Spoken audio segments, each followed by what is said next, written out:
Hi, I'm Ben Shapiro, and this is Reality Check. After a Muslim terrorist shot up a kosher supermarket in the hours after the Charlie Hebdo massacre, President Obama spoke out. He said this: "It is entirely legitimate for the American people to be deeply concerned when you've got a bunch of violent, vicious zealots who behead people or randomly shoot a bunch of folks in a deli in Paris." Randomly? Well, obviously the shooting of Jews in a kosher supermarket was not random. In fact, we have proof. The shooter actually called the media and said, quote, "I targeted them because they were Jewish." So, why didn't President Obama acknowledge the reality of Islamic anti-Semitism?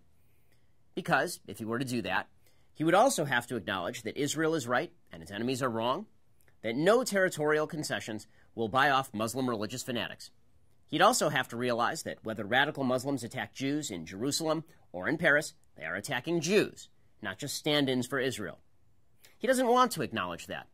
Instead, both he and the European community want to pretend that Israel isn't a part of Western civilization at all. And the Islamists notice. And they escalate. After Muslim terrorists from ISIS beheaded some 21 Egyptian Coptic Christians, the president released a statement condemning, quote, "the despicable and cowardly murder of 21 Egyptian citizens in Libya by ISIL-affiliated terrorists." Do you notice a word missing? The words Christians.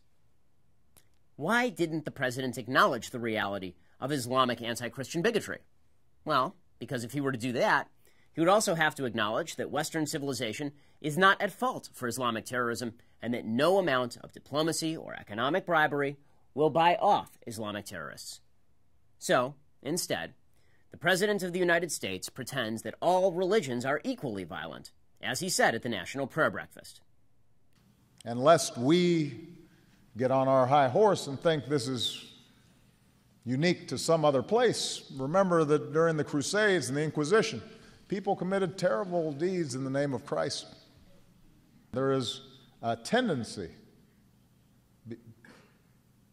in us, a sinful tendency, that can pervert and distort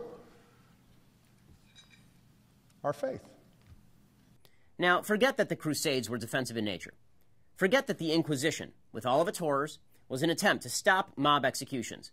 Forget that abolitionists and civil rights leaders alike were religious Christians.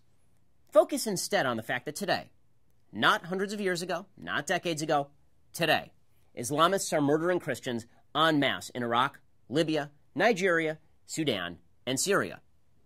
First, they came for the Jews, and Obama didn't speak up because he's not a Jew. Then they came for the Christians, and Obama didn't speak up because he's not a Christian. Now they come for Western civilization, and Obama will not speak up because he's not an advocate of Western civilization. He believes that Western civilization is exploitative and imperialistic, that terrorism is caused by imbalances between the West and the rest, that if only the West would minimize its arrogance on the world stage, peace would blossom. And so we cut the military. And so we make way for an Iranian nuclear program. And so we hamstring Israel and Egypt and insist, without any evidence at all, that ISIS is not Islamic. They are coming for the Jews. They are coming for the Christians. They're coming for Western civilization.